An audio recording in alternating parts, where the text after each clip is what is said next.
Madame, Messieurs, bonsoir amis sportifs, bienvenue à cette édition Horizon Sport sur Equinox Télévision. C'est un 1er mai 2015. Bonne fête à tous les travailleurs.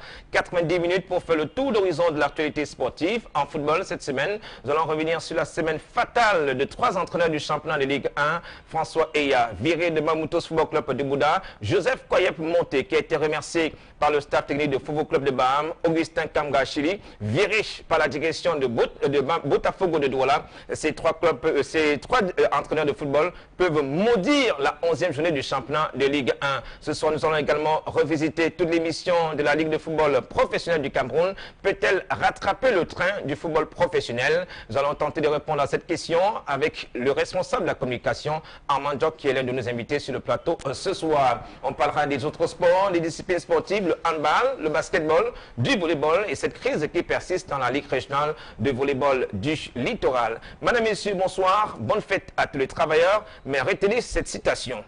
Le monde appartient aux optimistes. Les pessimistes ne sont que des spectateurs. Signé François Guizot. Madame, Messieurs, bonsoir.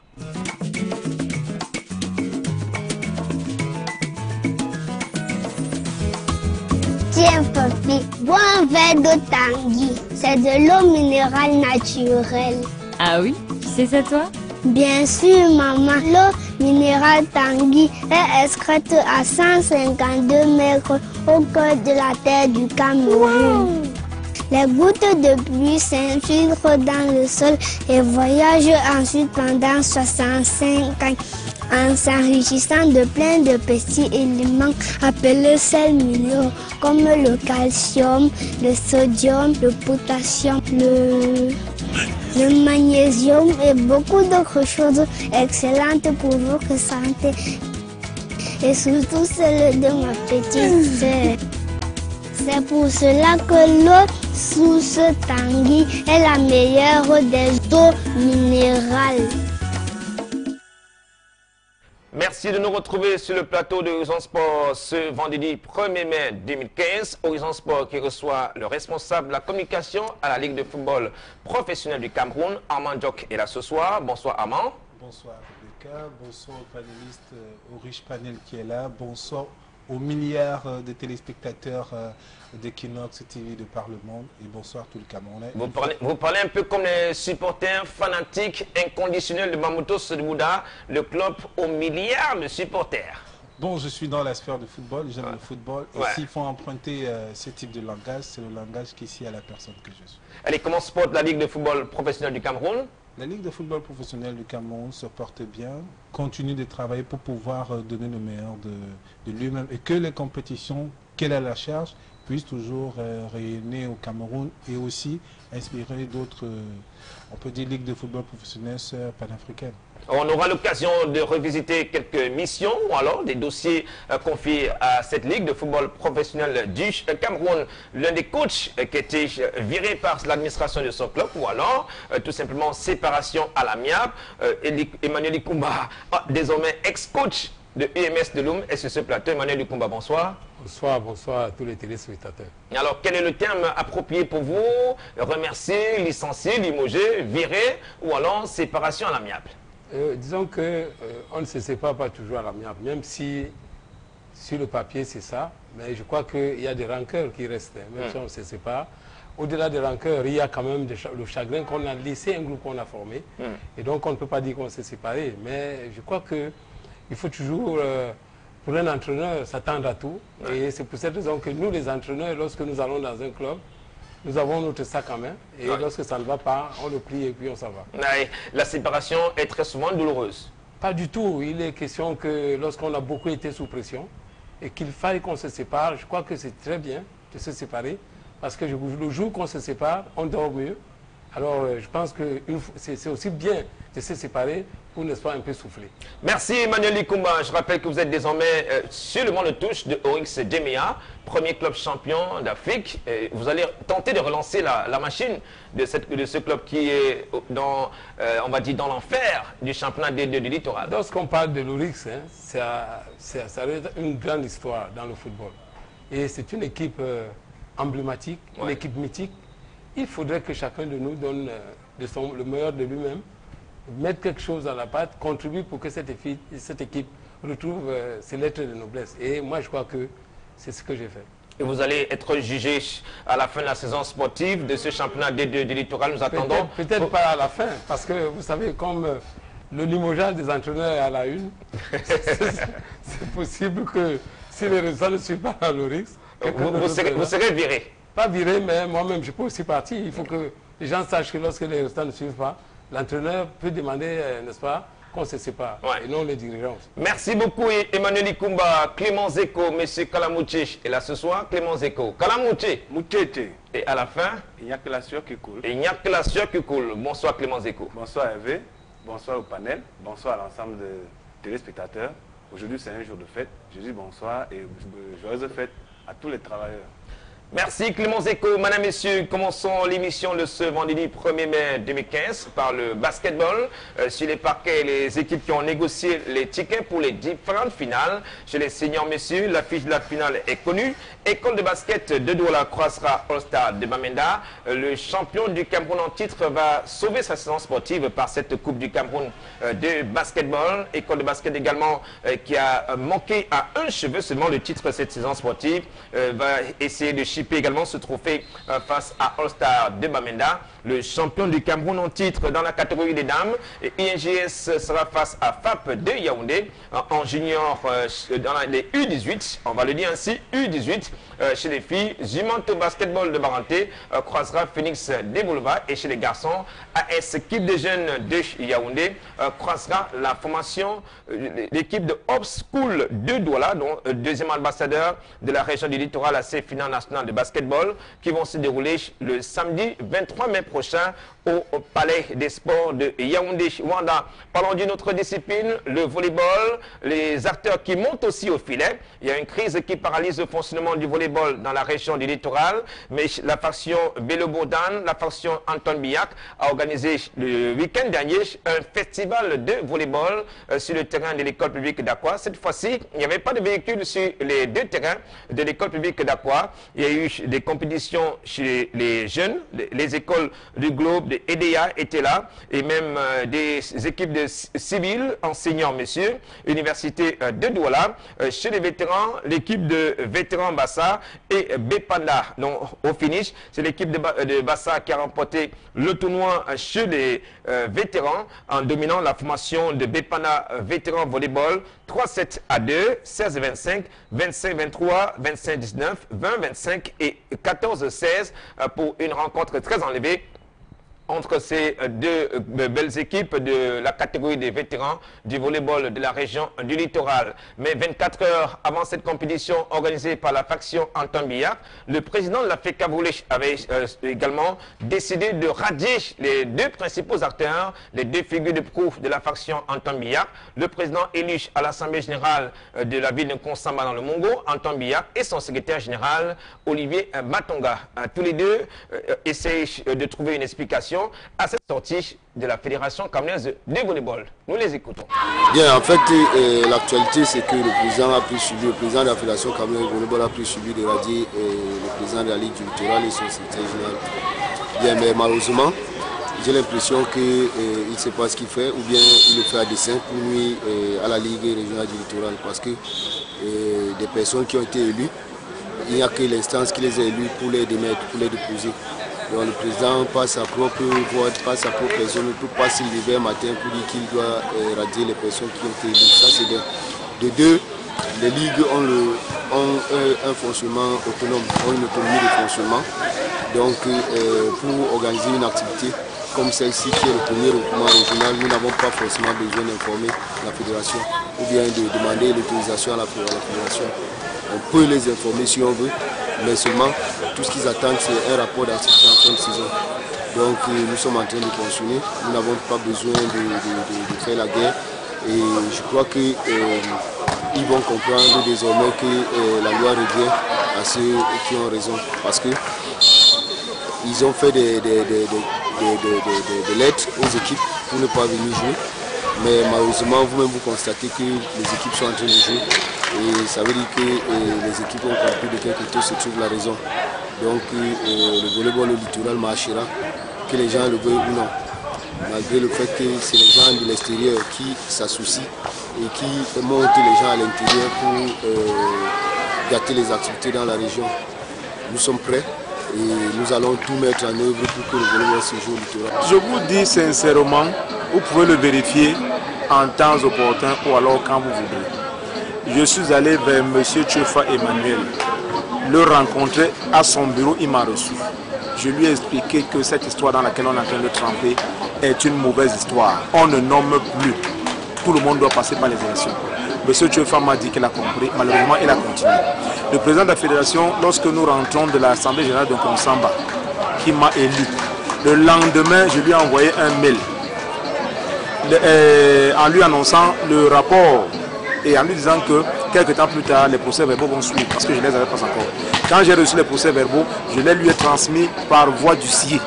Il a reconnu les avoir reçus. Je ne sais pas quel autre type de négociation on peut me demander de faire à l'heure actuelle pour faire la main tendue soit au président de la fédération, soit aux membres qui sont en train de rentrer dans le désordre.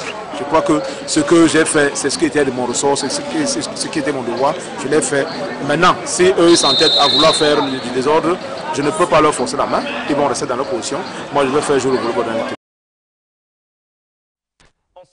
C'est sur l'issue de cette crise dans la région du littoral, à l'issue de l'Assemblée générale prévue le 23 mai prochain à Yaoundé, cette Assemblée générale qui est organisée par la Fédération camerounaise de volleyball. Parlons de cette fois-ci du marathon, un marathon qui a été organisé dans la cité capitale économique d'Ouala. Une centaine d'athlètes étaient sur la ligne de départ de cette épreuve. À l'arrivée, on a eu des grands champions, Damba Joseph, Wating Dikosson qui a occupé la deuxième marche du podium et Zessi Victor a complété le podium pour cette première édition du cross marathon organisé par la Ligue régionale d'athlétisme du littoral. Quelques curieux également ont apprécié les mouvements et même les performances de ces marathoniens pour le samedi dernier dans les artères de la cité capitale économique d'Ouala. Donnons la parole au président de la Ligue régionale d'athlétisme du littoral et à l'un des partenaires de cette épreuve, tous au micro d'Equinox Télévision. La course à pied, c'est une activité que je pratique moi-même. Je la pratique depuis de très nombreuses années et j'estime que c'est une activité qui a son volet bien évidemment physique, mais également un volet social. Et quand je vois l'engouement populaire qui s'est manifesté aujourd'hui tout au long du parcours, ici à l'annexe du stade, ça me donne du baume au cœur et ça me amène à me dire que les petits efforts que j'ai faits pour habiller les athlètes, habiller les responsables, et la petite participation que j'ai pu faire m'amène à donner un peu plus d'envie à tous ceux qui se sont rassemblés pour organiser cet événement. Je suis donc pour illustrer le volet social de la course à pied. Merci. En tant que président des marathoniens qui est aujourd'hui devenu un club, je ne peux que vous dire que je suis satisfait de la course de ce matin. Je remercie grandement le bon Dieu qui nous a vraiment permis la force de se lever et venir faire une compétition comme celle-ci sans incident. Alors, ça a été vraiment très dur pour nous. Surtout que les sponsors aujourd'hui sont des gens qui se méfient des organisateurs. Donc je pourrais juste lancer, comme je vais dire, un message à tous ceux qui peuvent vouloir aider les athlètes, qui n'hésitent pas de nous aider parce que nous avions besoin d'eux pour devenir les meilleurs. Ça a été vraiment difficile pour le club AML ce matin, mais le plus dur, c'est réalisé.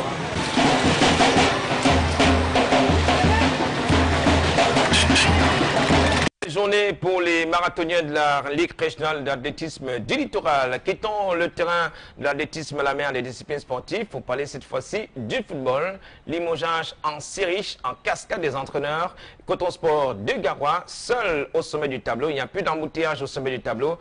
Grâce à sa victoire 1-0 sur Unisport du Oncam, Coton Sport de Garoua est seul leader. 23 points pour le champion du Cameroun en titre. On se retrouve juste derrière.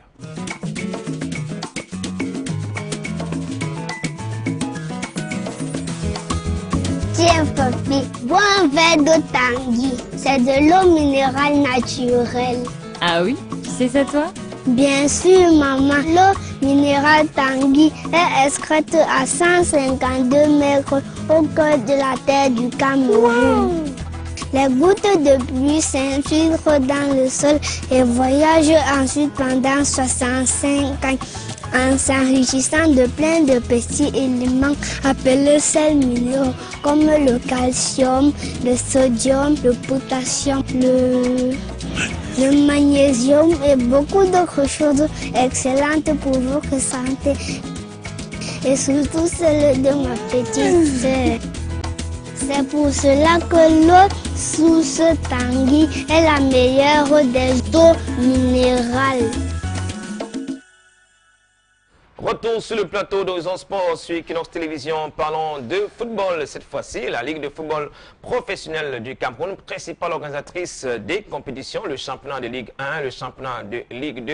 Aujourd'hui, on a revu à la baisse la cagnotte des subventions allouées à ces clubs du championnat professionnel. Armand Diok, vous qui êtes le responsable de la communication, est-ce qu'il n'y a pas un danger qui plane sur ce championnat dit professionnel? Bon, déjà, je dois dire que c'est un championnat professionnel. Ce n'est pas un championnat dit professionnel. Vous avez parlé des cagnottes. Il faudrait savoir que l'État camerounais apporte, on peut le dire, une subvention au club de Ligue 1 à hauteur de 530 millions de francs CFA. Mais jusqu'à présent, la Ligue de football a reçu 300 millions de francs CFA pour... déjà, il y a une première tranche de 150 qui avait été donnée par l'État du Cameroun et une autre tranche qui viendra lundi, qui sera dans les comptes dès lundi, de 150, ce qui fait donc la bagatelle somme de 300 millions. Donc, chaque club, pour la première tranche, a eu, Ligue 1 a eu 6 250 000 francs et Ligue 2, 2 250 000, je pense, francs CFA.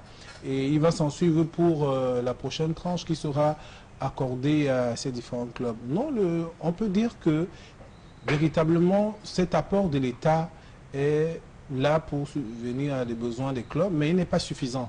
Il n'est pas suffisant parce qu'il faut savoir qu'il y a un manque d'infrastructures et que beaucoup plus de sponsors, de partenaires ont du mal à vouloir investir dans le domaine du football. Cela est dû à l'absence d'infrastructures, cela est dû à un certain nombre d'éléments qui gangrènent le football camerounais. Alors, justement, parlant de subventions de ces différents partenaires, pourquoi jusqu'aujourd'hui la Ligue de football professionnel du Cameroun s'accroche uniquement à cette subvention de l'État? Il n'y a pas d'autres sources de revenus, d'autres sources de financement en dehors de cette subvention, la manne qui vient de la présidence de la République, ça il faut le dire ainsi. Oui, en fait, la Ligue, il ne faut pas dire que la Ligue de football professionnel s'accroche à cette subvention. La Ligue de football professionnel, au niveau de son secrétariat général et les instances qui permettent la recherche de financement, travail. Mais il y a un problème majeur, parce que vous savez, pourquoi... Un travail jusqu'ici, il n'y a pas de fruits? Non, il y a des fruits, non. Je prends un exemple très simple. Vous avez les top matchs, pour le dire, vous avez les top matchs qui ont généralement des partenaires qui viennent investir là-dessus. Vous avez par exemple la régionale, vous avez Campos là, et bien d'autres qui viennent apporter leur soutien.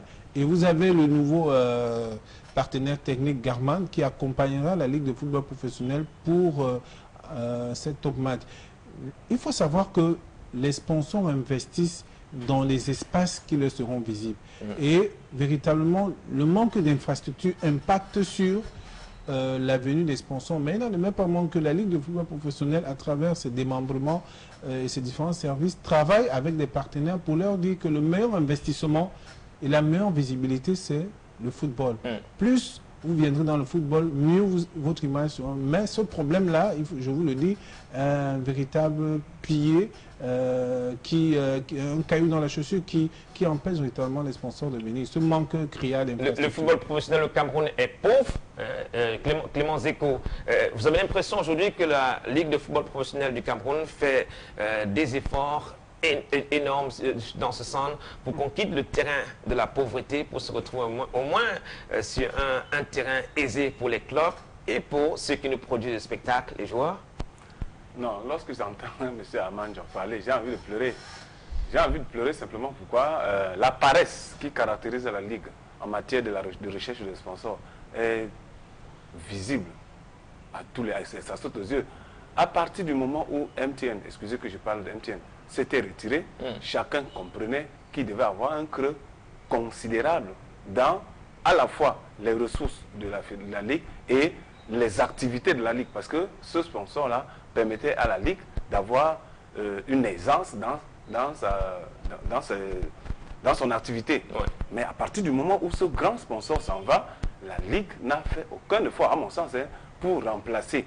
Parce qu'il fallait remplacer, à défaut d'avoir un sponsor à la hauteur de celui qui part, il fallait segmenter le chantier de ce sponsor qui est parti pour pouvoir le distribuer au moyen sponsor. Je n'ai pas l'impression que c'est peut-être le cas. Bon, ces jours-ci, on parle de Gaman. Sur le plan de matériel, oui, apparemment, parce que jusque-là, dans ma tête, ce n'est pas très visible. D'une part. D'autre part, l'État du Cameroun, je crois que exerce même une magnanimité. Parce que les délais pour lesquels l'État avait pris les engagements pour intervenir et donner un peu de l'oxygène aux équipes, je pense que ces délais sont en train d'être dépassés. Donc, s'il faut simplement se baser sur ce que l'État donne, c'est paresseux à la fois pour la Ligue et même pour les clubs. Parce que les clubs eux-mêmes, l'État intervient pour payer les salaires. C'est ce qu'il avait dit. Et il a même fixé le salaire que lui, il s'engageait à payer. Mais maintenant, l'État n'est pas le propriétaire de tous les clubs. Parce que c'est quand même une initiative privée. L'État, parce que ça se fait sur son territoire, donne la possibilité que ça se passe bien. Donc, de là à ce que et les clubs et la Ligue n'attendent que l'État, véritablement, je dis qu'il y a quelque chose qui ne va pas. Oui, Amanjo, que nous allons permettre à Emmanuel Ikumba d'intervenir sur la question. Monsieur Zoko, je m'inscris franchement en faux de ce que vous dites. Ça veut dire, nous, au niveau de la Ligue de football professionnel, sachant que le top sponsor était parti, nous sommes attelés à vouloir rencontrer d'autres partenaires en adressant un certain nombre de correspondances, en recrutant des agences de communication, de marketing, nous-mêmes en nous déployant sur le terrain pour pouvoir avoir des sponsors. Mais je dois vous dire, comme cela se passe ailleurs, on a un manque criard d'infrastructures. Vous voyez, je le dis encore, on a un manque criard d'infrastructures. Cela occulte véritablement la venue des sponsors. Il n'en demeure pas moins que nous essayons, tant que se faire se peut, brander un certain nombre, faire du branding dans un certain nombre de nos stades et autres pour avoir une visibilité. Mais je vous dis, ce manque criard d'infrastructures est l'une des causes importantes qui font en sorte que les sponsors tardent. Mais la Ligue de football professionnel, nous travaillons, nous allons vers des sponsors, nous leur proposons nos différentes rencontres, des rencontres majeures, des top matchs, des rencontres, et ils viennent. Et je vous ai cité d'entrée de jeu qu'il y a un certain nombre de sponsors, je ne vais pas le redire ici sur ces antennes, mais je le dis quand même, Campos, la régionale, Canal 2, votre concurrent et bien d'autres qui accompagnent le football et l'accompagnent la Ligue de football professionnel. Nous ne dormons pas, nous travaillons pour faire en sorte que nos compétitions soient de plus en plus visibles et nous allons continuer de le faire. Emmanuel Ikumba, vous étiez acteur sur le terrain avec UMS de Loum. Vous avez l'impression qu'il y a de l'innovation, il y a de l'inspiration, ou tout simplement la Ligue de football professionnel est en panne d'idées, les clubs également en panne d'idées? Oui, je reconnais quand même la volonté de la Ligue à faire en sorte que le football camerounais avance. Mais je pense qu'il y a des points sur lesquels la Ligue devait s'appesantir pour, n'est-ce pas, essayer de donner un peu de bouffée d'oxygène aux acteurs.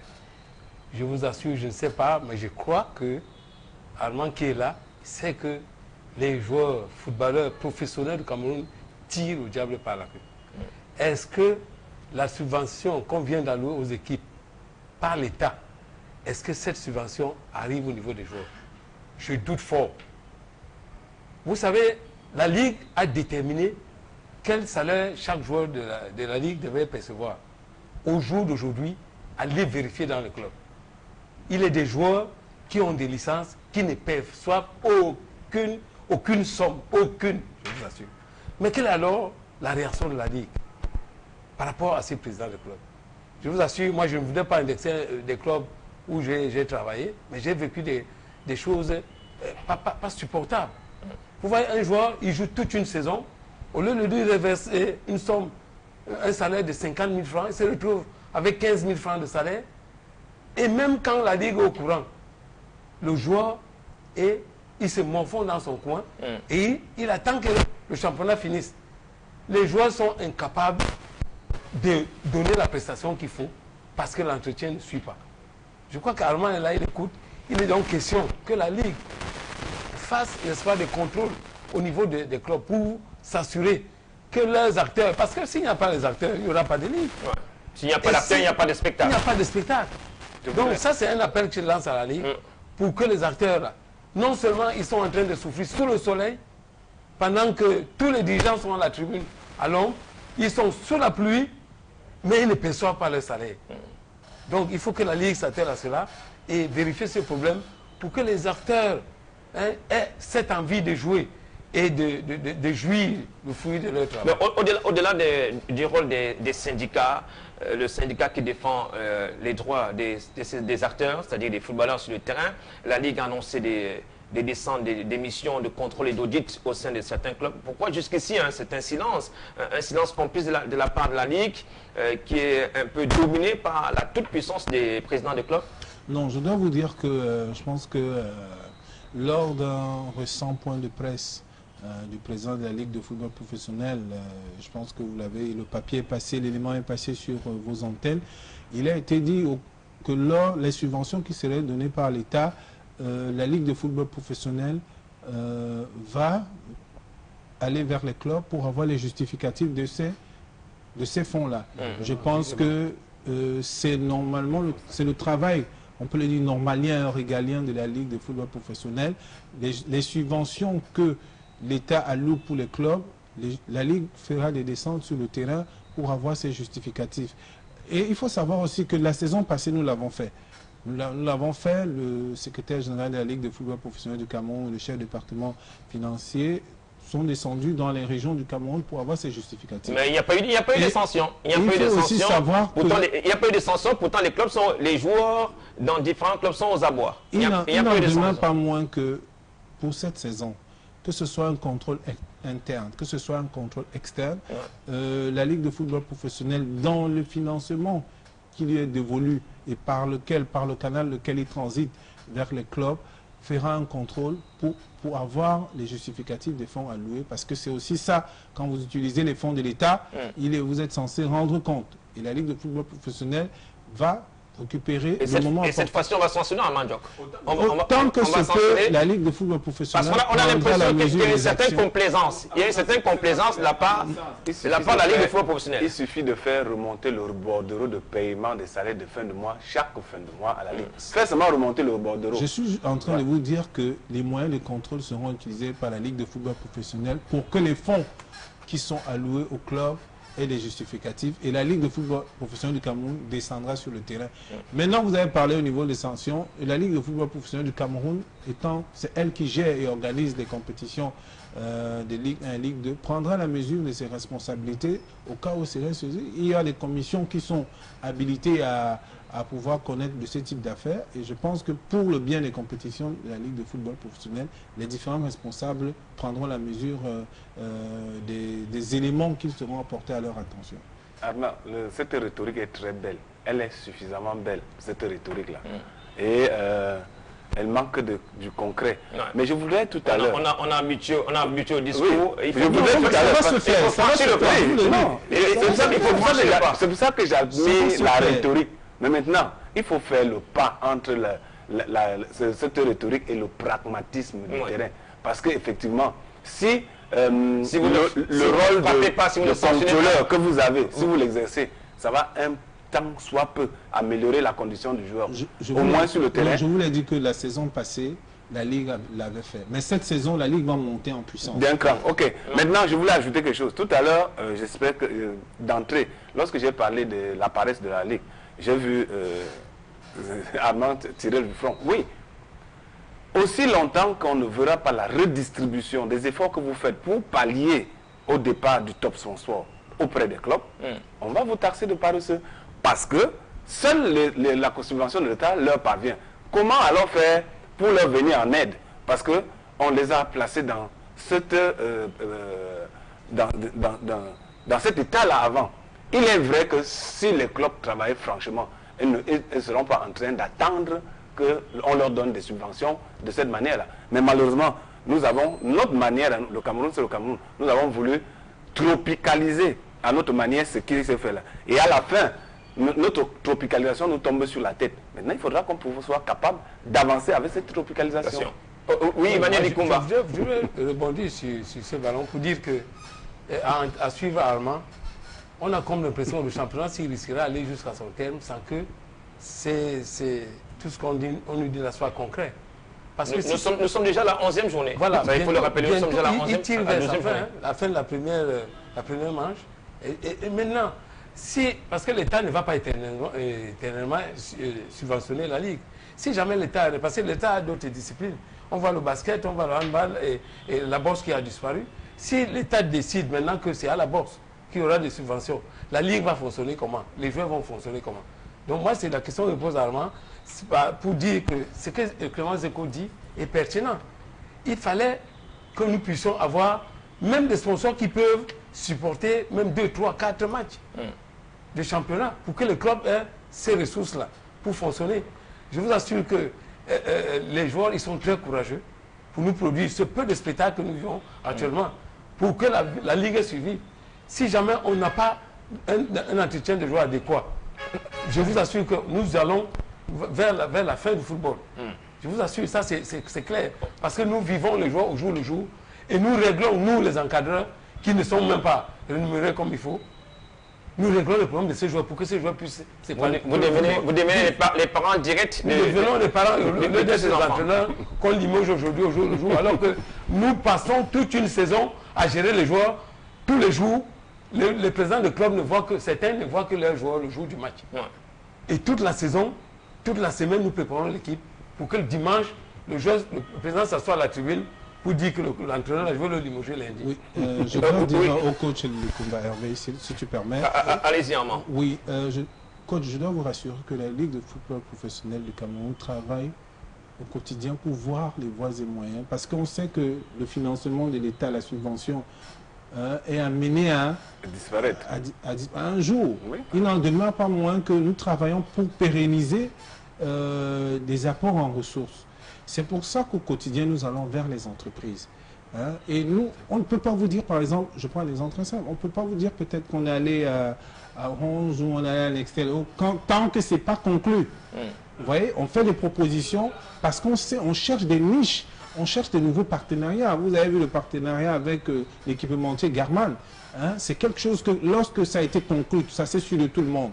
Mais je dois rassurer le coach que nous travaillons et avec les clubs. Rassurer pas seulement le coach. Les téléspectateurs et le peuple camerounais. Et le peuple camerounais qui a l'impression que la Ligue de football professionnel du Cameroun se plaît dans son laxisme. Non, la preuve, je dois vous dire, non, la preuve, je suis ici dans mon locaux.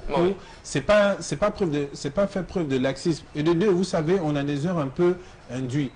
Peut-être pendant que d'autres dorment, nous venons très tôt le matin, nous rentrons très tard dans la nuit pour travailler véritablement pour les axes stratégiques.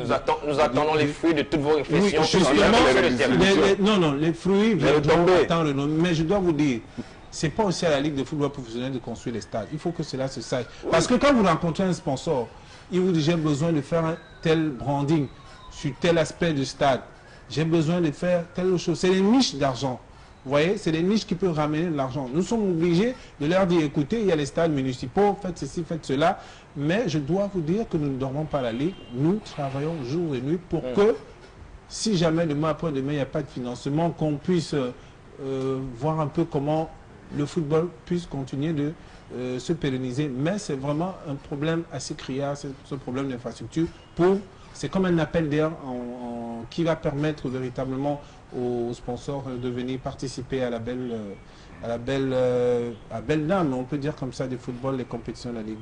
Elle n'est pas encore belle, cette dame du football national, le championnat professionnel, qui est encore dans ses balbutiements, monsieur Armand Diok. Alors nous reviendrons à vous, mais en attendant, allons sur le terrain des entraîneurs, un terrain devenu très glissant, les postes aussi convoités, et une semaine catastrophique pour certains entraîneurs de Ligue 1.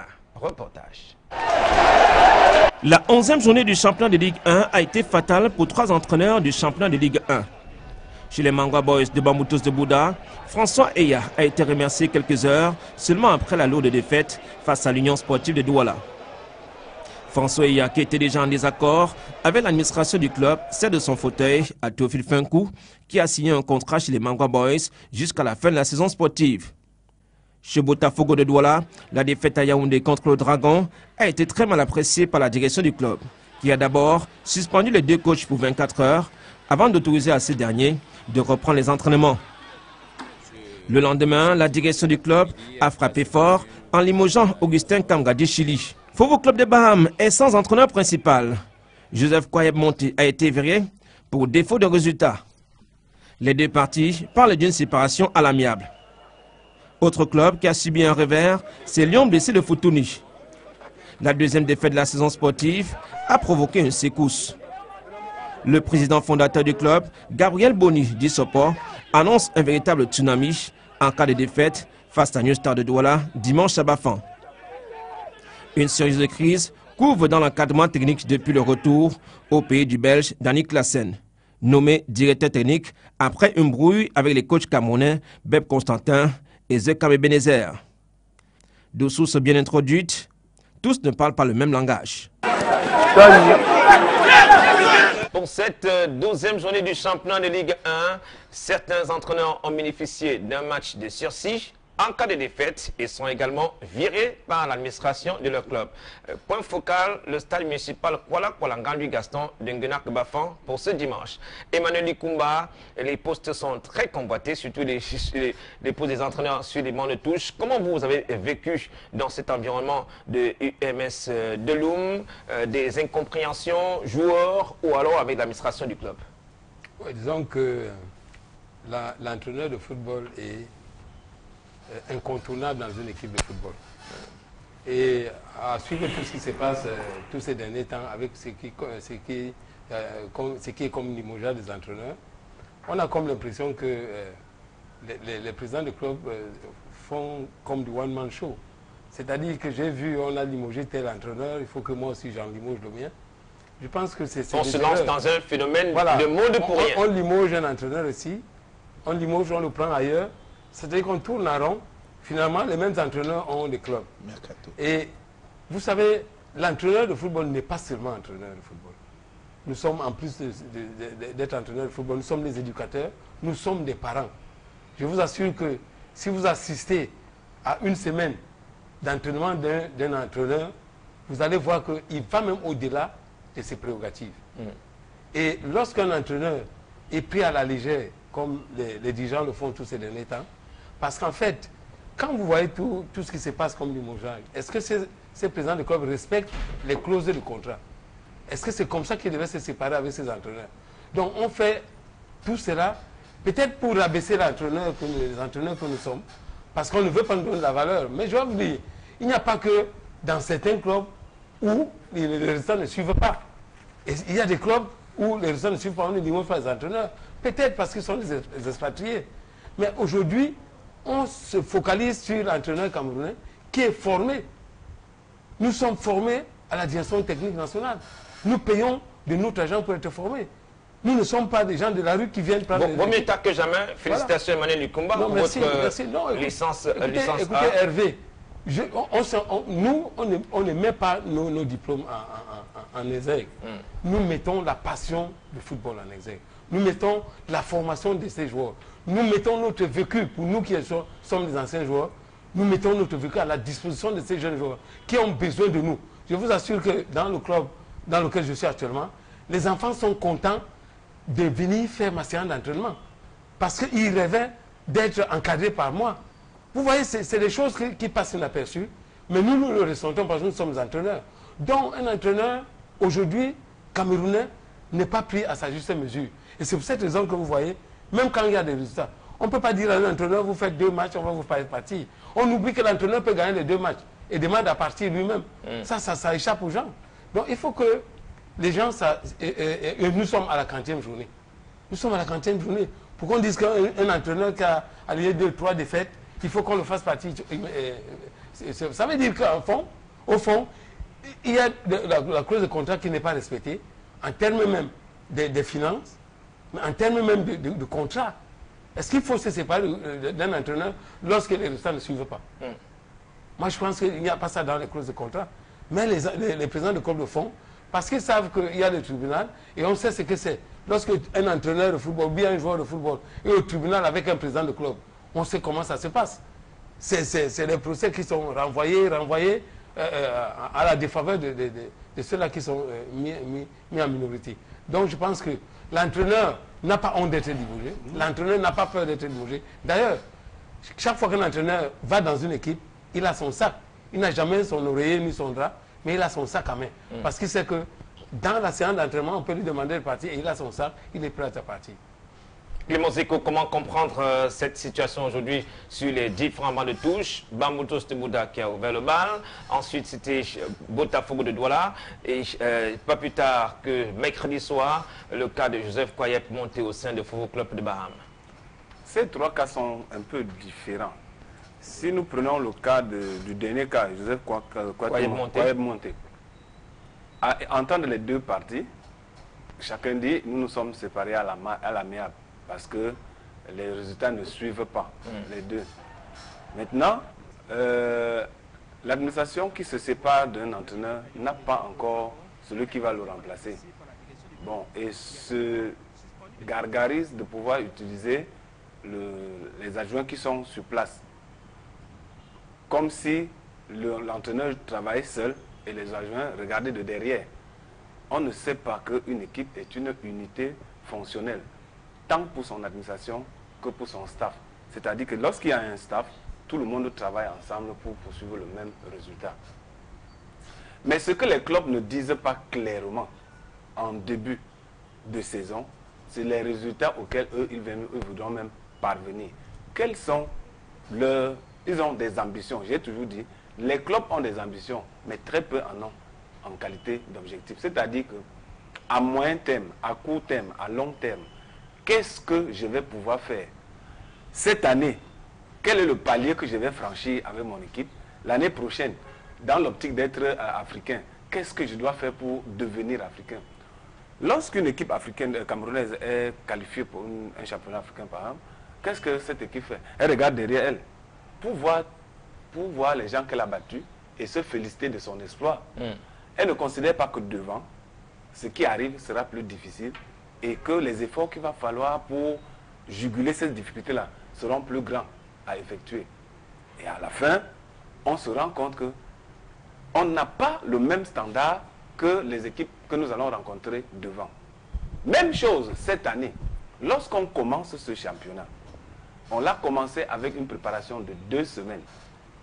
C'est-à-dire que dans le canon élémentaire de la préparation d'avant-saison, on était encore à la période base. On sortait de la période base.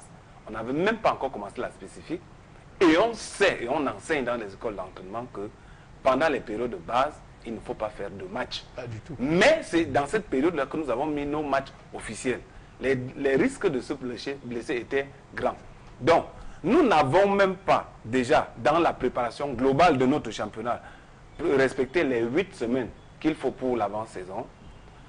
Au moment où on va en congé, on ne sait pas quand on va commencer. Maintenant que nous avons commencé, on ne sait pas quand on va s'arrêter et quand on va reprendre. Vous voyez que lorsque l'entraîneur n'a pas ses repères, véritablement, il devient un sorcier. Sorcier, c'est pourquoi? Parce qu'il n'est plus scientifique. Il ne sait plus comment doser ses efforts. Souvenons-nous qu'avant cette 11e journée, il y a eu un arrêt.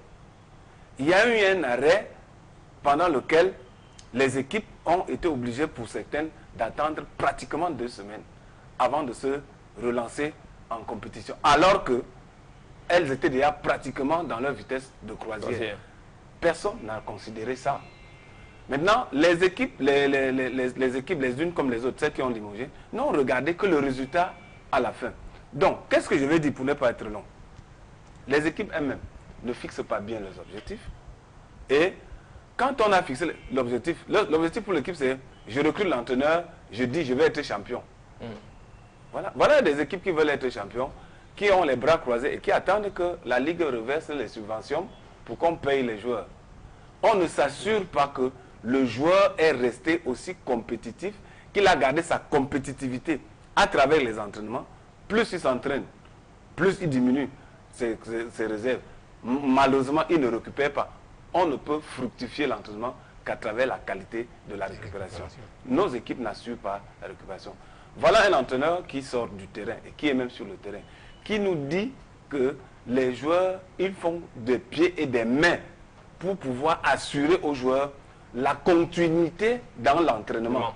À un moment donné, c'est comme un remplissage, c'est-à-dire, je ne viens plus à l'entraînement pour m'améliorer. Je viens pour venir parce que il faut qu'on voit que je suis venu. Or, je ne suis plus capable de donner, de puiser dans mes retranchements. Grosso modo, je vais dire que non. Quand on arrête le folklore des limogeages et qu'on définisse franchement comment sont étoffés les staffs techniques des différents clubs, comment sont étoffés les staffs administratifs des différents clubs, comment est-ce que ces clubs-là, aujourd'hui, eux-mêmes, vont à la recherche des différents sponsors pour subvenir aux besoins. Le président va vous dire, je saigne. Oui, il saigne parce qu'il peut en prendre dans sa poche.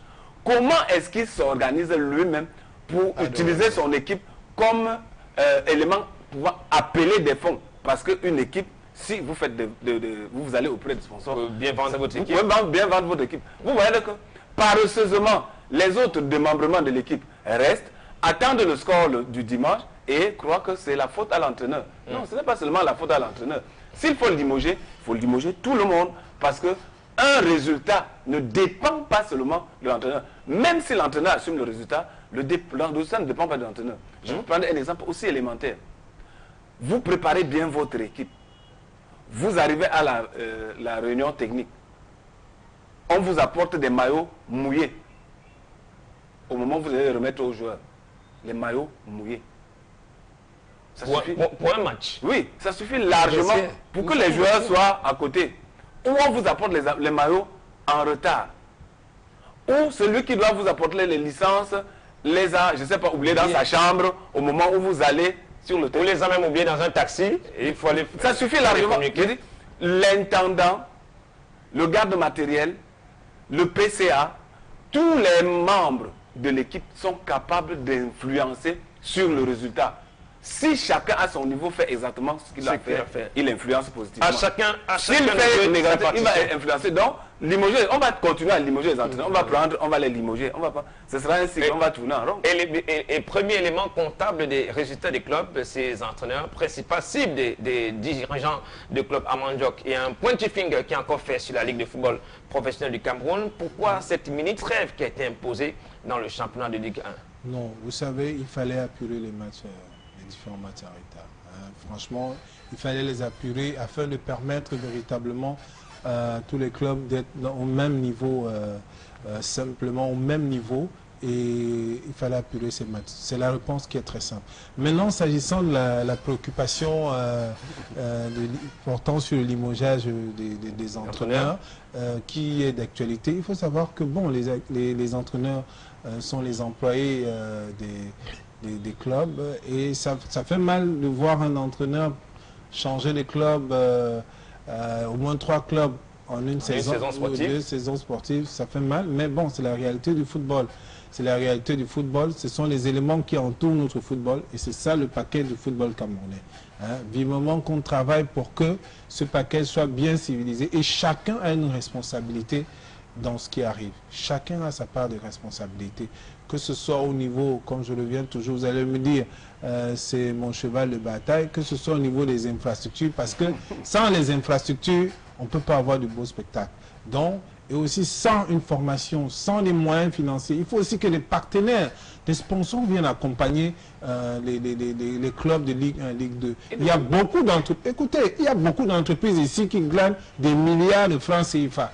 hein, et qui demandent... Il faut les convaincre.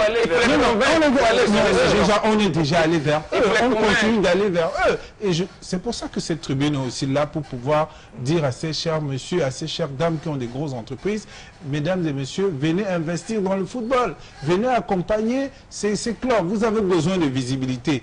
La visibilité, la meilleure visibilité au monde, c'est connu dans tous les instituts de sondage, c'est le football. Vous venez vous faire du branding, c'est le football. Il y a de la place pour tout le monde. Non. Très peu de nos matchs passent à la télé. Non, trop peu de nos matchs passent à la télé. Je vous ai dit les problèmes d'infrastructure. Est-ce que c'est la Ligue de football professionnel du Cameroun de construire les stades? Non. Exactement. Maintenant, il n'en demeure pas moins que le peu qui passe à la télé. Je me souviens, monsieur Armand, permettez que je fasse une question. Je me souviens, l'année passée, la Ligue a promis que dans un délai, je ne sais pas, avant qu'on ne reprenne la deuxième phase de 2 ans, il y avait au moins 3 stades qui devaient avoir les talons, les terrains gazonnés, jusqu'au jour d'aujourd'hui. Non, mais je dis, non, écoutez, je vous dis de manière régalienne au Cameroun, c'est pas la Ligue de football professionnel de faire les stades. Pour faire votre mariage, vous reconfigurez la salle. Oui. Vous êtes obligé de faire la découverte à vos invités. Oui, je pense. Maintenant, vous avez les stades que l'État vous a donnés. Qu'est-ce que vous faites pour reconfigurer ces stades-là, pour organiser votre spectacle? Oui. Exemple très simple, le stade Omnisport de Yaoundé. On ne sait pas bientôt, peut-être, on ne connaît pas quand ce stade pourrait être fermé pour des travaux et autres. Il n'en est même pas moins que la Ligue de football professionnel a fait le déplacement, hein, pour pouvoir voir les autres stades, que le stade, par exemple, municipal de Fou, que ce stade de Balmain, que ce soit celui de Belabo, et fait des aménagements pour pouvoir prévenir ce type. Mais maintenant, de là à dire que la Ligue de football professionnel a construit des stades de 5 ans, non, écoutez, améliorer avec le gazon. La salle dans laquelle vous allez vous marier. Hein, un stade gazonné, vous savez combien ça coûte? Est-ce que c'est la Ligue de football professionnel qui doit mettre le gazon dans tous les stades municipaux du Cameroun? Je ne le pense pas. Mais, hein?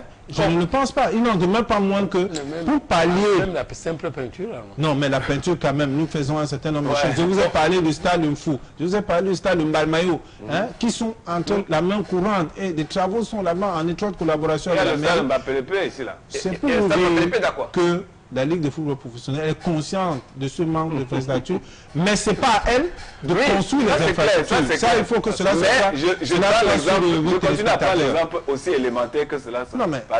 Quand vous louez une salle pour votre mariage, vous reconfigurez la salle à votre convenance pour plaire à votre avec nos moyens.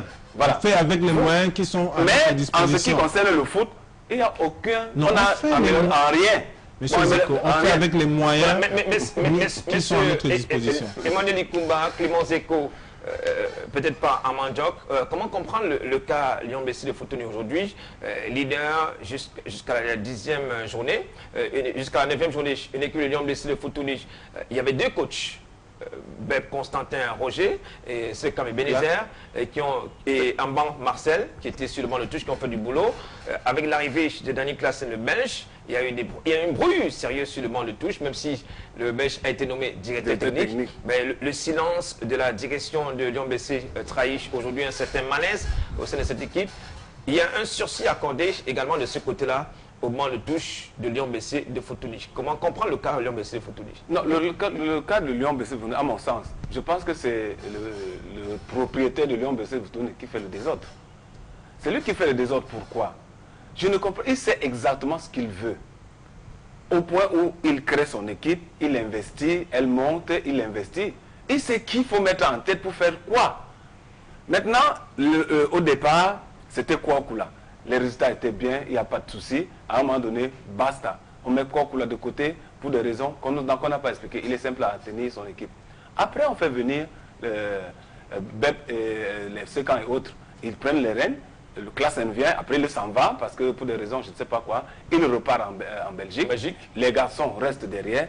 Beb est en principal, Sekan est son préparateur physique. En bas, on est là pour charge de gardien. Ça roule comme des notes de musique. Il gagne pour un petit, pour un novice, il gagne et puis le Belge revient. Il revient pour reprendre son siège d'entraîneur principal. Mais malheureusement, les résultats produits par l'équipe en son absence font en sorte qu'il ne peut plus accéder à ce siège-là aussi facilement que ça. Et malgré bon langue, mal langue, on est obligé de garder Bep et Sekam et même en banc. Maintenant, pour, je ne sais pas, paraître, alors que pendant que, entre-temps, quand l'équipe tournait, il n'y a pas de directeur technique. Maintenant, on est obligé de nommer un directeur technique. Ça fait que les gens se marchent sur les pieds. Même s'ils sont gentils, même s'ils sont polis, même s'ils ont une très bonne éducation, les uns et les autres, ils vont se marcher sur les pieds. Parce que quand Classen va voir Beb, il va ruminer en son fort intérieur qu'il est assis à ma place. Quand Beb regarde Classen, il va dire qu'il vient prendre ma place. Quand Beb regarde quand il dit il lorgne ma place. Pour finir, chacun pense à soi et l'équipe pour laquelle tout le monde est réuni, on ne s'occupe pas d'elle. Et ce désordre, à mon sens, ne vient pas des gens qui sont là, mais c'est de la tête pensante de cette équipe, du pouvoir de fond, du propriétaire de l'équipe. Et je dis, c'est son PCA qui crée le désordre. Emmanuel Ikumba, ce poste de directeur technique qui finalement est une parade pour les présidents de club quand il faut soit mettre un entraîneur en difficulté ou alors créer une certaine confusion sur le banc de touche. C'est pour créer une confusion. Quand on nomme quelqu'un directeur technique, quel est son rôle? Ici au Cameroun, le directeur technique, une seule équipe. Le directeur technique, quel est son rôle? Quand tu as une équipe comme Lyon blessé, qui a aligné les victoires jusqu'à cette période-là, je vous assure, nous étions en stage à Yaoundé, le Belge n'était pas là, mais il était déjà annoncé aux entraîneurs de Lyon blessé que le Belge va revenir reprendre sa place. Et ces enfants ont été mis sous pression à tel point qu'ils ont perdu l'envie de continuer à faire les entraînements. Ça veut tout simplement dire que l'entraîneur camerounais n'est pas pris à sa juste mesure. Et c'est des erreurs que nous commettons. Parce qu'en fait, lorsqu'on regarde en dehors de Coton, toutes les équipes qui ont des expatriés, je n'ai rien contre eux, ne sont pas aussi convaincants dans leur manière de jouer ou bien en termes de résultats. Et nos dirigeants, moi j'étais à l'US de Rome quand on me disait qu'on a envie de recruter un Portugais. Et nous sommes sortis 4e la saison dernière. Étant 4e, on nous parle d'un Portugais qui va venir. Tout simplement parce que on a dans la tête que l'entraîneur camerounais ne doit même pas exister. Mais nous sommes au Cameroun, nous sommes dans le sport, nous sommes dans le football. Et nous sommes des entraîneurs formés par la direction technique. Donc forcément, les équipes sont obligées de nous utiliser. Et ce qui se passe à Lyon blessé, ça va être comme Clément Zeko a dit, ça ne dépend pas de ce camp ou de Bep. Encore moins de... Ces enfants ont été mis sous pression au point où aujourd'hui tout le monde se regarde dans ce staff ancien de faïence. Et il n'y a pas de la sérénité. Ça va continuer. Ces mauvais résultats vont perdurer. Et vous allez voir quand on va se séparer de ce camp et Bep, c'est cet expatrié qui va prendre l'équipe. Vivement qui continue avec les victoires. On n'a rien contre lui. Parce que c'est pour cette raison qu'on l'a mis là. Et c'est pour ça qu'on les pousse. On les met sous pression, ces enfants, pour qu'ils aient des mauvais résultats, pour que le blanc revienne et reprenne sa place. Mais qui a donc d'abord fait partie ce blanc? Il part d'abord comment? Il part comment avec des relations avec ce président? Pour qu'on le ramène dans un groupe qui était serein et qui a fait son bonhomme de chemin jusqu'au point où cette équipe a été en tête depuis le début du championnat. Donc on a toujours tendance à prendre à la légère l'entraîneur camerounais. Et les conséquences sont souvent graves. Lyon Blessé a d'ailleurs enregistré sa deuxième défaite de la saison sportive face à la Panthère sportive de Ndézimanto. C'était à la maison au stade municipal Kola Kola du Gaston de Nguena Kabafan. Sortons de cette 11e journée du championnat de Ligue 1 en jetant un coup d'œil sur le classement qui est dominé par Coton Sport de Garoua. 23 points désormais pour le champion du Cameroun en titre. À la deuxième position, c'est Yon Sport Academy de Mamenda. 20 points pour les académiciens du Nord-Ouest. Lyon Blessé 3e, 19 points. 4e APGS, 18 points. 5e New Star de Douala, 17 points. 6e Union de Douala, 17 points. 7e Dragon de Yaoundé, 17 points. 8e la Panthère d'Indé, 17 points. 9e les Astres de Douala, 16 points. 10e Bamboutos, 15 points. 11e Boutafogo, 13 points. 12e Cosmos du Mbam, 13 points. 13e UMS de Lung, 12 points. 14e Unisport du Oncam, 11 points. 15e le TKC, 11 points. 16e Fouve de Mbam à 10 points dans la zone des relégables. 17e Jalakwan à 9 points. Et la lanterne rouge, le Kwakum, les Makomangonda, dernier de la classe Kana Boituche à l'issue de la 11e journée de ce championnat de Ligue 1. Voici ce qu'on devrait attendre des différents stades du championnat de Ligue 1. Une ambiance folle de la 11e journée que je vous propose de revivre. Le stade d'implication de Douala Panda qui abritait le match phare de cette 11e journée qui a été dominé littéralement par l'Union sportive de Douala. Mais le plus intéressant, c'était dans les gradins avec ses supporters des Mangwa Boys.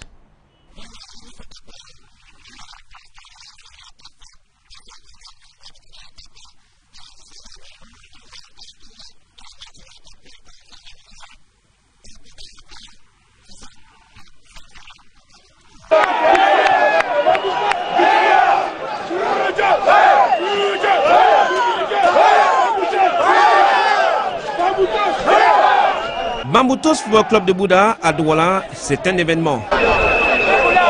Les fans des Mangwa Boys présentent le calendrier où figurent joueurs et dirigeants du club fanion des Bamboutos. Le symbole du département des Bamboutos, l'avocat et la vedette du Shabbat ce jour.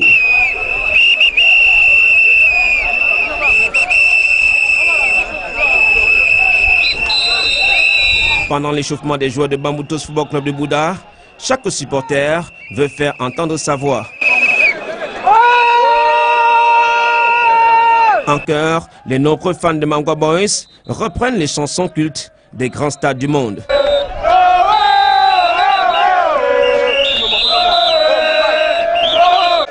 Les instrumentistes préparent les tam-tams pour le grand show avant de lancer les hostilités.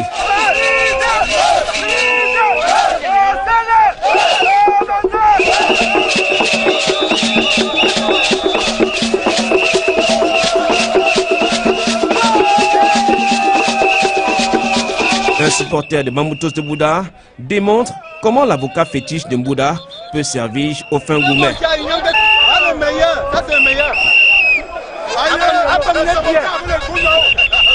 Dans cette marée humaine des Mangwa Boys, l'arrivée des fans des Verts et Blancs de Douala provoque une mini tension dans les gradins du stade de réunification de Douala Bepanda.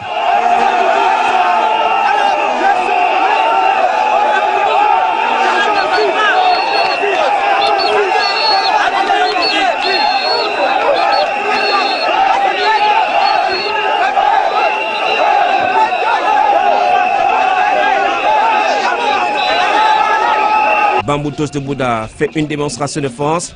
Ses couleurs dominent l'entre des clubs de la ville de Douala.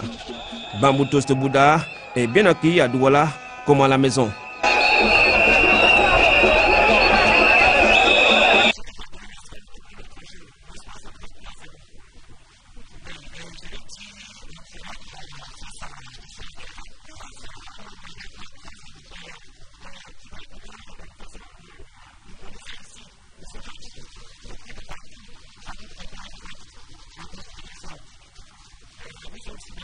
Chez les Mangwa Boys, on respecte la tradition.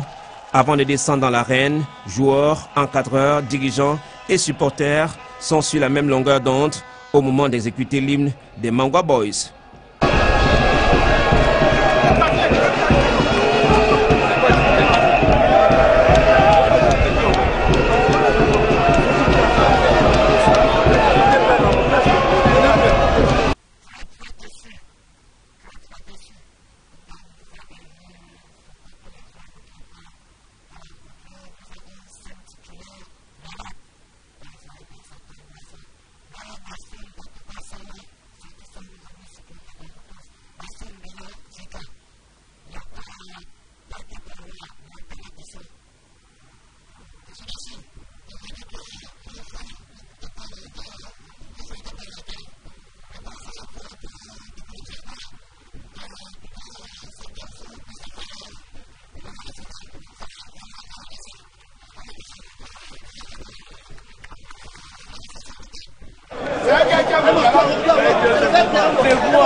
La fureur et la fièvre est jetée par les Mangwa Boys dans les gradins du stade d'unification de Douala Bepanda.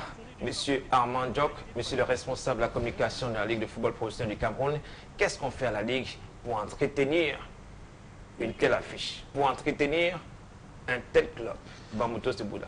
Oui, vous savez, les images parlent d'elles-mêmes. Bamboutos, c'est un club mythique, si on peut le dire comme ça, avec ces milliards de supporters. Nous avons une dizaine de clubs mythiques. Si vous parlez de clubs mythiques, non, nous avons le Kwakum qui est club mythique. Nous avons l'Union qui est club mythique. Nous avons le TKC, club mythique. Dynamo qui est club mythique. Mythique dans le sens de la popularité et de la population et de ses supporters. Au niveau de la Ligue de football professionnel, quand on a une affiche telle comme vous venez de le souligner, c'est-à-dire Union sportive de Douala, Bamboutos de Bouddha, on la médiatise. On la médiatise, on la vulgarise auprès des médias que vous êtes, on la vulgarise et on la médiatise auprès de la population pour qu'ils viennent massivement à cette rencontre. on le met aussi en boucle, c'est-à-dire, et cette rencontre a été retransmise en direct sur une chaîne concurrente, la vôtre, Canal 2 International pour ne pas la citer.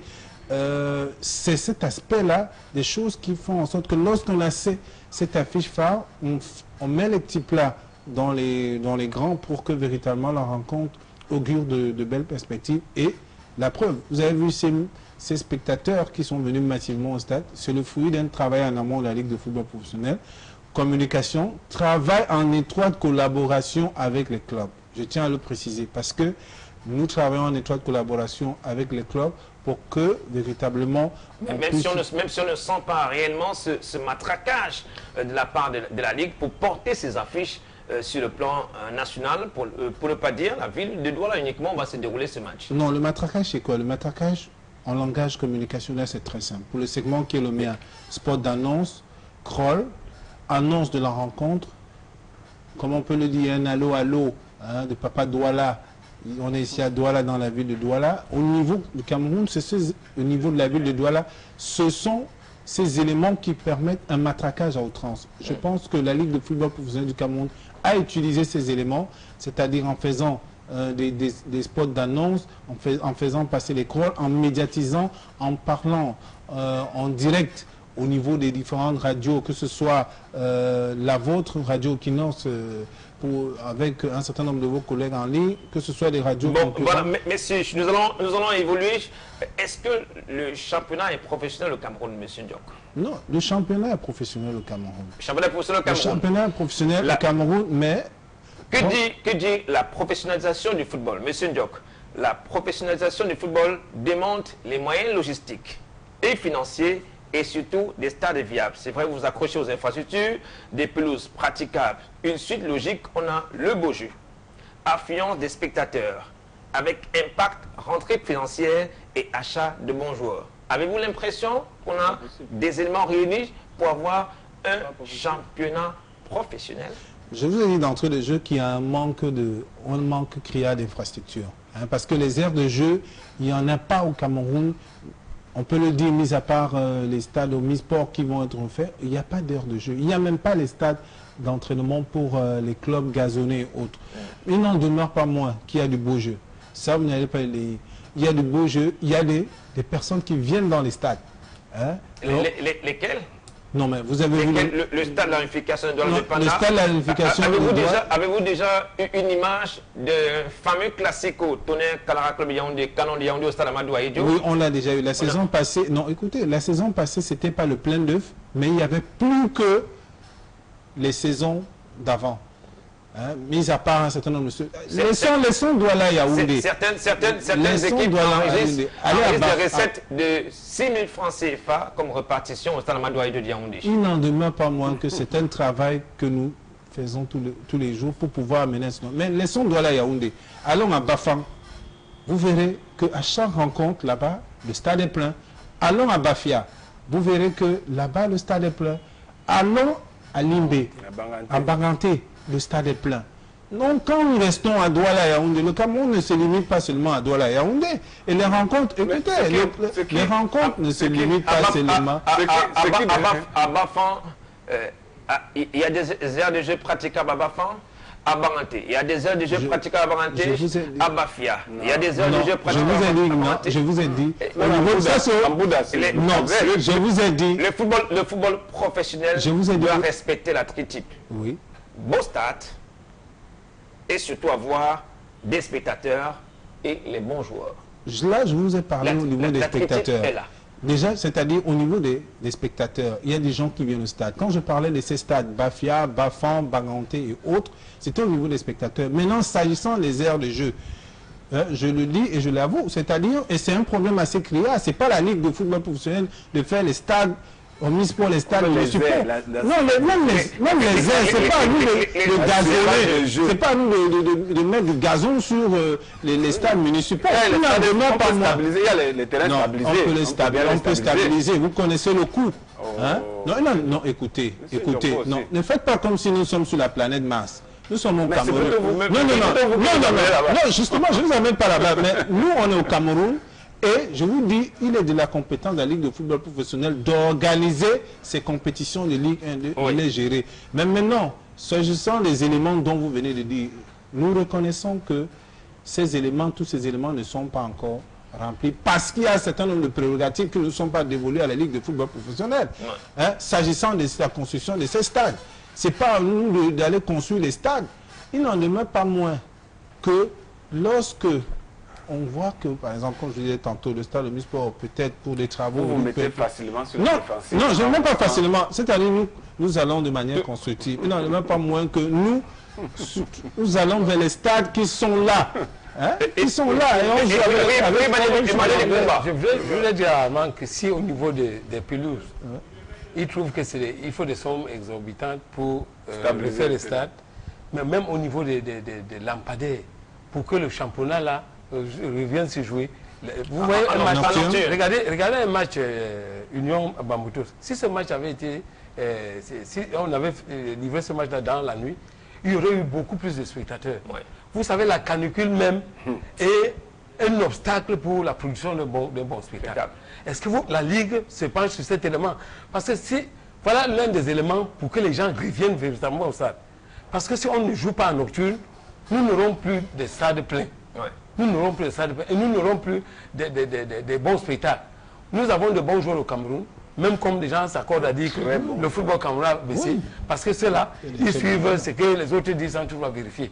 Nous avons de bons joueurs au Cameroun, mais au niveau des infrastructures, au niveau même de l'organisation de toutes ces compétitions, je dis, la prise en charge pour remettre les lampadaires, par exemple, au stade de la réunification, mais il faut voir cet élément.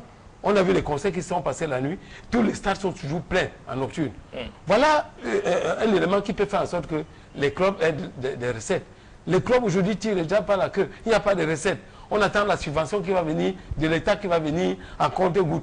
Encore que l'État fait beaucoup d'efforts pour qu'il y ait ces Merci, monsieur. Alors, Armand se penche à ce que la lumière revienne dans les stades et qu'on joue en nocturne. Il y aura beaucoup de gens au stade. Merci beaucoup, monsieur. Nous allons avancer.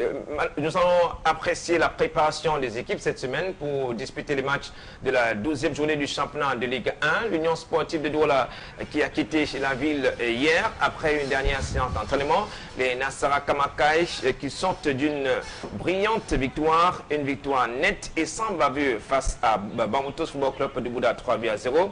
Le coach Diallo Siwe et ses poulains ont effectué une dernière séance d'entraînement avant immédiatement de prendre la direction du septentrion pour ce match de la 12e journée contre Coton Sport de Garoua, le leader de ce championnat de Ligue 1. 23 points pour les Nassara Kamakai, l'international Kombi Manjan et le coach Poiti, le joueur Poiti, gardien de but, qui se met déjà dans les meilleures des conditions avant de rencontrer Coton Sport de Garoua ce dimanche au stade Rumdi Adjar. Écoutons l'international Alexandre Kombi Manjan et l'un des buteurs de l'Union sportive de Douala, Camille Kebin, tous au micro d'Horizon Sport. Par rapport à la préparation pour le match, nous sommes sereins.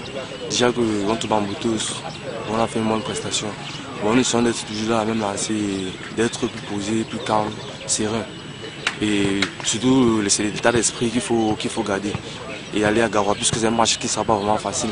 Déjà que c'est aussi une très bonne équipe et il va falloir qu'on soit vraiment à la hauteur des attentes et qu'on se mette vraiment à fond. Bon, c'est beaucoup pour la préparation, on doit être toujours sérieux, toujours concentré pour mener cela à bon port. Il faut pouvoir qu'on puisse gagner et je dirais même qu'on pourra gagner puisque Coton et Union c'est presque le même style de jeu. Un style de jeu basé sur les passes et la course, beaucoup de courses. Et nous on a ces qualités-là. Et tout ce qu'il nous faut vraiment c'est l'aspect mental. S'il faut seulement qu'on accepte de souffrir et tout va se passer dans de bonnes conditions. Je pense que nous préparons le match dans de très bonnes conditions depuis lundi avec le staff technique qui a été basé déjà plus sur la récupération je pense. Et au niveau du mental nous sommes fin prêts. Je pense que nous avons l'objectif de prendre le maximum de points à cette dernière journée de la phase aller. Donc nous allons au nord pour pouvoir entrer automatiquement avec 3 points. Nous n'allons pas pour faire un match nul ou bien pour regarder Coton Sport jouer. Nous allons imposer notre manière de jouer, notre style à nous. Et je pense que ça va passer. Moi, je suis confiant, nous sommes confiants, nous les coéquipiers de moi. Et je sais que nous allons rentrer avec les 3 points. La confiance de Kémy Kavin, l'un des attaquants, et de l'international camerounais Alexandre Kombi-Mandjan, l'homme en forme de l'Union sportive de Douala. Écoutons à présent l'entraîneur en chef des Nassara Kamakaï, Joseph Tchewi. Non, la préparation, c'est vraiment pas dit que c'est comme à l'accoutumée, non. On a préparé le match d'une manière spécifique. On va à Garoua, on va jouer contre Coton Sport Garoua, donc vous comprenez que c'est compliqué déjà. Donc on a pensé qu'il fallait déjà observer cette équipe, parce que nous, mon adjoint est parti déjà les voir jouer contre l'e-sport. Donc maintenant, il m'a fait part des observations, donc c'est par rapport à son travail. Vous comprenez que c'est vrai que tout le monde vous dira que c'est pareil, les matchs ne sont pas pareils, pour les prendre tels qu'ils viennent. Et les heures sont différentes des autres, donc il faut qu'on travaille en conséquence. Sur les joueurs, ils sont professionnels aujourd'hui, ils sont censés avoir tout le bagage capable d'affronter ces handicaps. Non, on pense que non, ils sont fin prêts. On a fait une bonne séance de récupération. Aujourd'hui, ils sont peut-être à 200% pour aborder ce matin. Encore que sinon, on va être très bien, il n'y a pas de problème. Bon, c'est vrai que le climat au nord, il est différent d'ici au sud. On tient compte, quoi. On tient compte. C'est pourquoi dès ces jours, on a fait des entraînements à midi. Et on prend compte, arriver au nord très tôt et puis faire l'entraînement vendredi et samedi à l'heure du matin. Donc nous, on pense qu'il n'y a pas trop de problème sur ce côté-là. Le problème va être tactique, va être technique, et puis il faut qu'on soit capable de reprendre à cette très bonne équipe de Coton Sport Garoua. Union de Douala sur le terrain de Coton Sport de Garoua au stade de Rumdi Adja. C'est le match phare de cette 12e journée du championnat de Ligue 1. Les Verts et Blancs de la ville de Douala contre les Verts et Blancs du Septentrion. Coton Sport de Garoua. Allons dans le camp de Botafogo de Douala. Après le départ ou le limogeage du coach Augustin Kamga du Chili, l'entraînement a été confié à son adjoint, l'un de ses collaborateurs, le coach Ndiam Laurent, et Inoussa, l'entraîneur en charge de la préparation des gardiens de but. Ndiam Laurent qui a animé les séances d'entraînement cette semaine avant le match de ce dimanche contre UMS de Loum, ancien club de Emmanuel Likumba qui est sur ce plateau. UMS de Loum qui a ravi les 3 points de la 11e journée face au Canon de Yaoundé. C'était au stade Justin Dissake de Ndiombe. Les joueurs toujours aussi disciplinés. Kemajou Dibambi, l'un des meilleurs buteurs de ce championnat de Ligue 1 à l'entraînement de la formation de Botafogo de Douala. Nous allons revenir sur la situation de certains entraîneurs au sein de cette équipe de Botafogo de Douala. Donner la parole au secrétaire administratif Yaro Kwatech qui confirme la suspension. Oui, de ce côté-là, on parle de suspension. On sait que c'est un limogeage maquillé de certains dirigeants du club du championnat de Ligue 1. Écoutons Yaro Kwatech. Depuis quelques journées, l'équipe, sur le plan des résultats, ne nous donne pas satisfaction. C'est la raison pour laquelle, après la défaite de Yaoundé contre Dragon, le président du conseil d'administration, en la personne de M. Uxorni, a pris la résolution déjà de suspendre l'entraîneur principal pour manque de résultats. Et la mission a été confiée par la suite au coach Ndiam Laurent, qui conduit depuis ce matin les séances d'entraînement. Et nous osons croire, avec la motivation et les multiples réunions que nous avons tenues au niveau du conseil d'administration, au niveau même des joueurs, pour essayer de recenser déjà les difficultés qui minent le club sur le plan technique. Et à la suite de ça, nous avons donc pris certaines décisions que nous espérons pour les matchs prochains trouveront des résultats probants.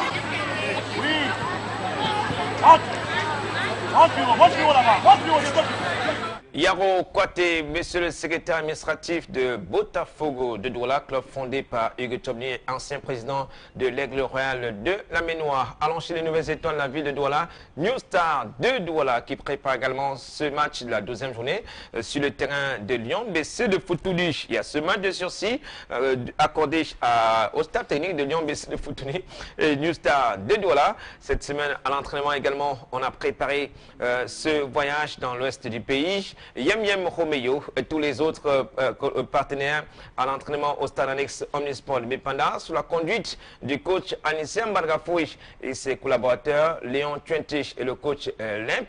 Nougminka, l'un des doyens de cette équipe de New Star de Douala, patron de la défense de New Star, le gardien de but Mounchili Forban, le dernier rempart Aaron Bimbe, désormais capitaine de New Star de Douala qui a gagné en galon. C'est une nouvelle recrue recrue, mais qui s'est imposé dans la défense centrale des Nouvelles Étoiles de la ville de Douala. Comment prépare-t-on ce déplacement sur le terrain de Lyon BC de Fotolich pour le compte de la 12e journée de ce championnat de Ligue 1? Donnons la parole au coach en chef de New Star de Douala, Anissem Balgafoui. Les garçons qui étaient en manque de confiance après 2 défaites successives se sont posés 1001 questions. Et nous, dans notre manière de fonctionner, nous avons posé le bon diagnostic. Il n'est plus question maintenant de faire du bon jeu. Il est question d'engranger des points pour ne pas se laisser distancer par le peloton de tête. Ça a été important et nous l'avons fait. Maintenant, il faut continuer sur cette dynamique. Nous avons un déplacement périlleux à Bafang. Nous savons que jouer à Bafang, ça n'a jamais été une chose facile. Et nous sommes en train de peaufiner, de mettre les stratégies. Dans notre dispositif, chaque semaine, il est question de voir, faut-il privilégier l'offensive, faut-il privilégier la défensive. Voilà autant de questions qui taraudent nos esprits au début de chaque semaine en fonction des forces et des faiblesses de l'adversaire que nous allons affronter. Rendez-vous ce dimanche au stade municipal de Bafang. Ce sera face à Lyon BC de Fotolich. Armand Djok, la Ligue de football professionnel du Cameroun. Alors, est-ce que la Ligue est essoufflée? Les top matchs aujourd'hui, il n'y a plus régulièrement ces top matchs où sont passés les fameux flonflons de la Ligue de football professionnel du Cameroun. Non, on ne peut pas dire que c'est les fameux flonflons. C'est-à-dire, pour faire un top match, il y a toute une organisation, il y a un certain nombre de dispositions financières qu'il faut mettre en place. Il n'en demeure pas moins que la Ligue de football professionnel, en début de saison, a proclamé faire 15 top matchs, c'est-à-dire 10 top matchs pour la Ligue 1 et 5 top matchs pour la Ligue 2. Rendu à ce jour, nous avons déjà fait 2 matchs pour la Ligue 2, top match pour la Ligue 1 et un top match pour la Ligue 2. Nous allons appuyer tous ces top matchs-là, c'est-à-dire les 15 que nous avons annoncés tout au long de cette saison. Et comme je l'ai, ce n'est pas un flonflon, il y a un certain nombre de dispositions financières et généralement les top matchs, le partenariat qui est là pour ce top match. C'est une méthode à la LFPC, aller à pas de tortue? Non, ce n'est pas une méthode à la LFPC, aller à pas de tortue. La LFPC va sereinement, mais je vous dis, pour organiser le top match, il y a des dispositions financières qu'il faut prendre. Et ces dispositions financières, on les voit avec les partenaires. L'année passée, il y a des partenaires qui nous ont accompagnés sur ces top matchs, notamment, je ne vais pas encore les citer ici. Sinon, la régie, je peux mais il y a un certain nombre de partenaires qui nous ont accompagnés. Cette saison aussi, il y a le partenaire technique à la personne de Garman qui va accompagner aussi la Ligue et d'autres partenaires aussi. Donc, nous allons à pas des géants, mais de manière sereine. À pas des géants de manière sereine, parce qu'il nous reste encore, je vous dis, on a fait 3 top matchs. À pas des géants, à allure de tortue. À pas des géants de manière sereine, pas à l'allure de tortue. Je vous dis, c'est ces dispositions financières-là qui, véritablement, nous font en sorte qu'on les fait pas. Vous nous disiez qu'il y avait des partenaires qui venaient se greffer à certains événements, notamment des top matchs. Vous n'avez pas pu convaincre ces partenaires sont rentrés déçus?